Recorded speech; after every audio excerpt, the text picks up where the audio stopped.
Hi hello welcome to our channel VN creativities. இன்றைக்கி நம்ம சேனலில் இதை பற்றி பார்க்க போகிறோம்னா ஒரு சூப்பர் ஹெல்த்தியான செம்ம டேஸ்டான ஸ்வீட் கார்ன் பணியாரம் ஸ்வீட் கார்ன் கிறிஸ்பி பால்ஸ் எது வேணால் நம்ம சொல்லிக்கலாம். இது நீங்கள் பிரேக்ஃபாஸ்ட்டாவோ டின்னராவோ இல்லை ஸ்நாக்காவோ எதுவோ வேணாலும் சாப்பிட்லாம். இது ப்ரோட்டீன் அண்ட் ஃபைபர் ரிச் ஃபுட்டுன்றனால டயட் இருக்கவங்க கூட இது சாப்பிட்லாம்.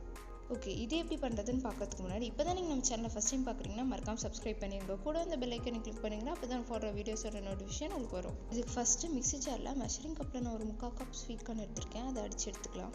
இது அப்படியே இருக்கட்டும். அடுத்ததாக ஒரு வானலில் எடுத்து அடுப்பில் வச்சு அதில் கொஞ்சமாக எண்ணெய் ஊற்றிக்கலாம்.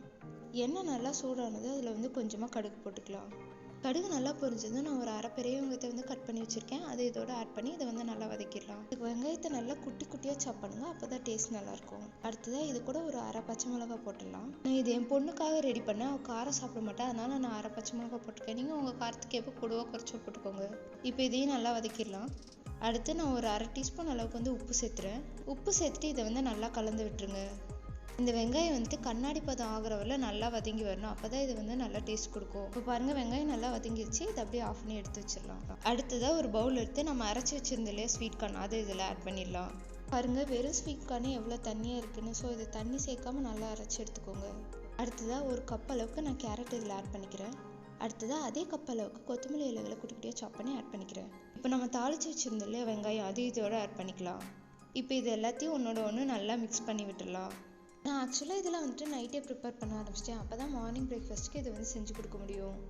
நான் நைட் டின்னர் மேக் பண்ணும்போது இதை சைட் பை சைட் செஞ்சுட்டு நான் மேக் பண்ணிட்டேன். நம்ம இந்த மாதிரி ப்ரிப்பேர் பண்ணி வச்சிட்டோன்னா மார்னிங் பிரேக்ஃபாஸ்ட் ஈஸியாக இருக்கும். நான் மார்னிங் பிரேக்ஃபாஸ்ட் செஞ்சுட்டு ஹஸ்பண்ட் லஞ்ச் பாக்ஸுக்கும் செஞ்சு வைக்கணும். ஸோ இது மாதிரி செஞ்சுட்டுனா எனக்கு கொஞ்சம் ஈஸியாக இருக்கும். அடுத்ததாக இது தேவையான அளவு உப்பு சேர்த்துலாம். நான் ஒரு 1/4 டீஸ்பூன் அளவுக்கு உப்பு சேர்த்துருக்கேன். இப்போ இது எல்லாத்தையும் நல்லா மிக்ஸ் பண்ணி விட்டுடலாம்.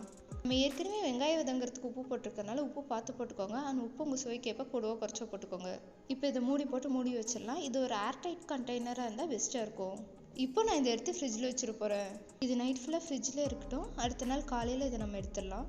காலையில் பிரேக்ஃபாஸ்ட் செய்யறதுக்கு ஒரு 15 to 20 மினிட்ஸ்க்கு முன்னாடியே அதை எடுத்து ரூம் டெம்பரேச்சரில் வச்சிடலாம். இப்போ இது கூட நான் ஒரு 1/2 கப் அளவுக்கு ரவை சேர்த்துறேன். ரவை சேர்த்துட்டு இதையும் நல்லா மிக்ஸ் பண்ணி விட்டுடலாம்.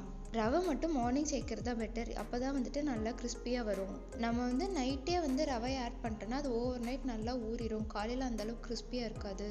இது நல்லா மிக்ஸ் பண்ணிட்டு இது ஒரு 15 மினிட்ஸ் ஊற வச்சிடலாம். அடுத்ததாக பனியார்கள் அடுப்பில் வச்சுட்டு கொஞ்சமாக எண்ணெய் ஊற்றிக்கிறேன். நீங்கள் கீ பட்டர் எது வேணால் யூஸ் பண்ணிக்கலாம். இதுதான் நான் மிக்ஸ் பண்ணி வச்சுருக்கலாம். மிக்ஸ் அதை கொஞ்சம் கொஞ்சமாக எடுத்து இந்த குழியில் ஆட் பண்ணிடலாம்.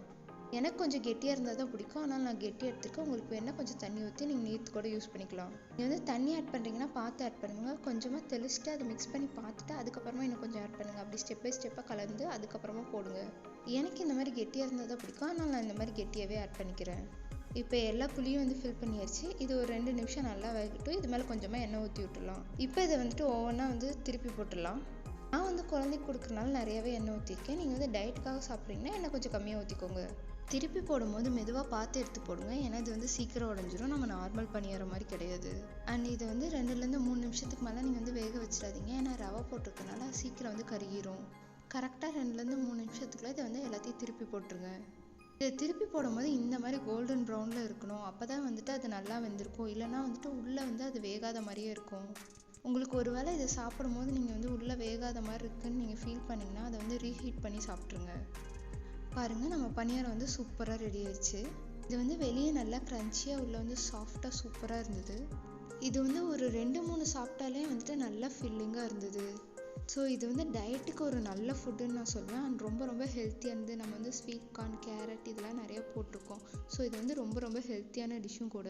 நம்ம மார்னிங் இட்லி தோசைக்கு பதிலாக இந்த மாதிரி செஞ்சு கொடுத்தோன்னா ரொம்ப ஹெல்த்தியாக இருக்கும். அண்ட் இது அதிகமும் செய்ய தேவையில்ல, சீக்கிரமே வயிறும் ஃபில் ஆயிரும். ஈவன் இதுக்கு சைட் டிஷ் கூட தேவையில்லைங்க. வீட்டில் இருக்கிறவங்களுக்கு இட்லி தோசைக்கு பதிலாக ஒரு டிஃப்ரெண்ட்டான ஐட்டம் சாப்பிட்ட மாதிரி இருக்கும். அவங்களுக்கு போர் அடிக்காது. இட்லி தோசைக்கு பதிலாக என்னடா டிஃப்ரெண்ட்டாக செய்யுது அப்படின்னு உங்கள் வீட்டில் கேட்குறாங்களா, அவங்களுக்கு இந்த வீடியோ ஷேர் பண்ணி இது மாதிரி செஞ்சு தர சொல்லுங்கள். அண்ட் இது செஞ்சு பார்த்துட்டு எப்படி இருந்ததுன்னு எனக்கு மறக்காமல் கமெண்ட்டில் சொல்லுங்கள். இந்த வீடியோ பிடிச்சிருந்தா லைக் பண்ணுங்கள், ஷேர் பண்ணுங்கள், கமெண்ட் பண்ணுங்கள். அண்ட் மறக்காமல் சப்ஸ்கிரைப் பண்ணிடுங்க. தேங்க்யூ ஃபார் வாட்சிங். Bye by.